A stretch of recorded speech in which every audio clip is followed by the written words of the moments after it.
উপজেলা পরিষদ নির্বাচন যতই ঘনিয়ে আসছে, প্রার্থী এবং ভোটারদের মাঝে উৎসবের আমেজ ততই বাড়ছে। প্রচারণার শেষ দিকে ছয়ানী বাজারে দোয়াত কলম মার্কার গণজোয়ার উঠেছে। রোববার সন্ধ্যায় ছয়ানী ইউনিয়নে প্রচারণা এবং পথসভায় বক্তব্য রাখেন বেগমগঞ্জ উপজেলা পরিষদ নির্বাচনে দোয়াত কলম মার্কার চেয়ারম্যান প্রার্থী বিশিষ্ট সমাজসেবক মোহাম্মদ শাহেদ শাহরিয়ার।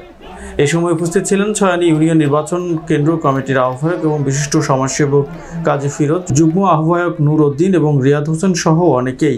চেয়ারম্যান প্রার্থী মোহাম্মদ শাহেদ শাহরিয়ার বলেন, আজকের গণজোয়ার প্রমাণ করে আগামী 29 তারিখে দোয়াত কলম মার্কা বিপুল ভোটে বিজয়ী হবে।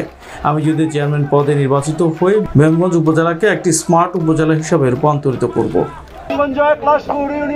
ইউনিয়নের এক মুসলিম সম্ভ্রান্ত পরিবারে যার জন্ম হয়েছিল, যার ছাত্র জীবন তার বাবার সাথে, যেন সবাই ঐক্যবদ্ধভাবে থেকে কারো কোনো প্রচারণায় কারো কোনো হুমকি দামকির তোয়াক্কা না করে আমরা দোয়াত কলমকে বিজয় করার জন্য সর্বাত্মক আমাদের কর্মকাণ্ড।